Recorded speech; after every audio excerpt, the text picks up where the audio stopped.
Hello வணக்கம் and welcome to cricket Indians Tamil channel. இந்த வீடியோவில் நம்ம அதை பற்றி பார்க்க போகிறோம் அப்படின்னா IPL 2025 நம்மளுடைய மும்பை இந்தியன்ஸ் டீமோட டாக்டிக்கல் கேம் பிளான் என்னவா இருக்கும் அப்படிங்கிறத பார்க்க போகிறோம். மும்பை இந்தியன்ஸை பொறுத்த வரைக்கும் இப்போ அவங்களுடைய 6th IPL ட்ராஃபிக்காக தான் இந்த IPL 2025 வராங்க. ஸோ கண்டிப்பாக அவங்க இந்த அளவுக்கு வந்துட்டு ஒரு சக்ஸஸ்ஃபுல் டீமாக இருந்திருக்காங்க அப்படின்னா இயர்லி பார்த்தீங்க அப்படின்னா டாக்டிக்கல் கேம் பிளான் அப்படிங்கிறத செமையாக ஒர்க் அவுட் பண்ணுறதுனால தான்.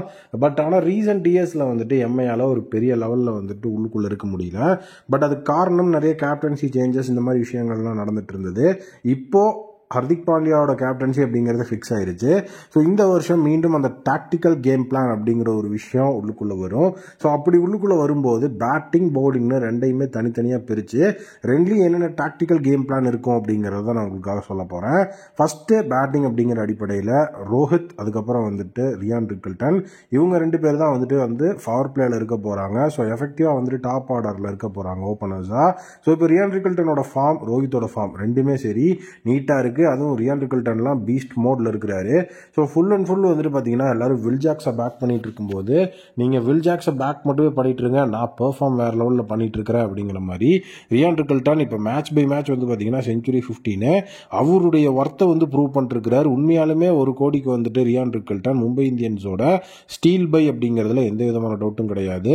இந்த டாக்டிக்கல் கேம் பிளான் அப்படின்னு வரும்போது ரியான் ரிக்கில்டனோட டாமினன்ஸும் அந்த ஃபயர் பவரும் கண்டிப்பாக ஒரு மெயின் விஷயத்தில் வரும். ஏன்னா பவர் பிளேல பார்த்தீங்கன்னா ரன்ஸை நீட்டாக ஸ்கோர் பண்ணி விக்கெட் விடாமல் ஆடுறது அப்படிங்கிறது ரீசெண்ட் இயர்ஸில் ஒரு பெரிய பிரச்சனையாக எம்ஐக்கு இருந்துட்டு இருக்கு.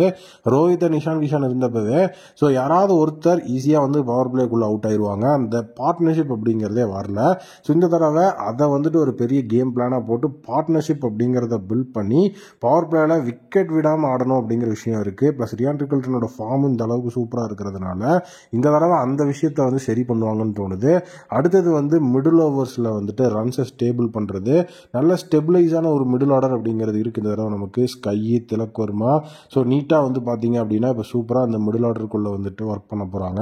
ரெண்டு பேருமே நல்ல ஃபார்மில் இருக்காங்க. ஸோ கேப்டனாக இந்தியன் டீமில் வழிநடத்திட்டு இருக்கிற சூரியகுமார் யாதவ், ஸோ திலக் வர்மாவுக்கு அந்த மிடில் ஆர்டரில் அவருடைய ஸ்பாட்டை விட்டு கொடுத்து அவரோட ஃபார்மை செம்மையாக கொண்டு வந்திருக்கிறாரு. ப்ளஸ் ஹர்திக் பாண்டியாவும் மேலே சப்போஸ் ஆடும்போது இன்னுமே மிடில் ஆர்டர் செம வல்னரபிலிட்டியாக இருக்கும். ஃபினிஷிங் அப்படிங்கிற அந்த ஒரு விஷயம் பார்த்தீங்க அப்படின்னா இந்த தடவை ராபின் மின்ஸ்க்கு போகுது அப்படிங்கிற சுச்சுவேஷன் இருக்கு. பிளஸ் மிடில் ஆர்டர் அப்படிங்கிற சுச்சுவேஷன்ல ஹர்திக் பாண்டியா ரன்ஸை ஆக்சலரேட் பண்ணணும் அப்படின்னு மேலே ஆடிட்டார் அப்படின்னா ஸோ ஃபினிஷிங்கில் ராபின் மின்ஸ், சாண்ட்னர் இவங்கெல்லாம் பார்த்தீங்கன்னா ஸோ எஃபிஷியண்டாக மேட்சஸை ஃபினிஷ் பண்ணுறதுக்கு வாய்ப்பு இருக்குது. ஸோ கண்டிப்பாக சாண்ட்னரோட ஃபினிஷிங் சிஎஸ்கேல இருக்கும்போதே நம்ம பார்த்துருக்கோம். இந்த தடவை எம்ஐக்காக அவர் ஒரு பியூர் ஃபினிஷராக இருக்கிறதுக்கும் நிறைய வாய்ப்பு இருக்குது. பவுலிங் அவருக்கு நம்ம சொல்லவே தேவையில்ல, அது அச்சு பசராமல் போட்டுருவார். இப்போ பவுலிங் ஸ்ட்ராட்டஜிஸை பார்ப்போம். ஸோ பவுலிங் ஸ்ட்ராட்டஜிஸை பொறுத்த வரைக்கும் பவர் பிளே, மிடில் ஓவர்ஸ், அதுக்கப்புறம் டெத் ஓவர்ஸ், இப்படி 3 இருக்குது.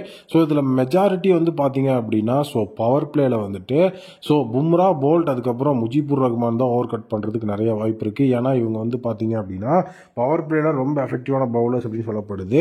பட் ஆனால் ஃபர்ஸ்ட் பார்த்தீங்க அப்படின்னா ப்ரியாரிட்டி அந்த இடத்துல தீபக் சகர், பும்ரா, போல்ட் அப்படின்னு தான் இருக்கும். ஸோ அதுக்கப்புறம் 4th அப்படிங்கிற ஆப்ஷனில் வேணா முஜிபுர் ரஹ்மான் உள்ள வரக்கு வாய்ப்பு இருக்கு. ஏன்னா தீபக் சகர் பார்த்தீங்க அப்படின்னா இப்போ அந்த பேஸ் அட்டாக் அப்படிங்கிற விஷயத்தில் பவர் பிளே பவுலர் அப்படின்னு சொல்லி பேர் வாங்கின பிளேயரு.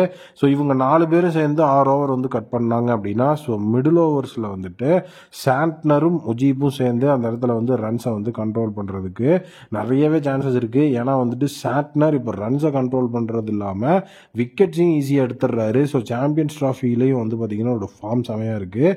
ஸோ முஜிபுர் ரஹ்மான் புது பிளேயர் உள்ள வந்திருக்கிறதுனால ஸோ அவரு அப்படி இல்லைன்னா Karan Sharma combination of overseas பிளேயர்ஸை வச்சு யார் உள்ள ஆடுவா அப்படின்னு நமக்கு முடிவு பண்ண முடியும். டெத் ஓவர்ஸ் நம்ம சொல்லவே தேவையில்ல, பும்ரா அண்ட் போல்ட் நீட்டாக போடுவாங்க. பேக்கப்புக்கு பார்த்தீங்க அப்படின்னா ரீஸ்டாப்லி, ரிசல்ட் வில்லியம்ஸ் அப்படின்னு சொல்லிட்டு டெத் ஓவர்ஸை சூப்பராக கண்டெயின் பண்ணக்கூடிய பவுலர்ஸும் பேக்கப்பில் இருக்காங்க. ஸோ உண்மையாகவே மும்பை இந்தியன்ஸோட இந்த ஒரு டாக்டிக்கல் கேம் பிளான் இப்படி ஒர்க் அவுட் பண்ணி வச்சுருந்தாங்கன்னா ஸோ அவங்களால மேட்சஸை அசால்ட்டாக வின் பண்ணி மாஸ் காட்ட முடியும் அப்படிங்கிறது என்னோட ஒப்பீனியன்.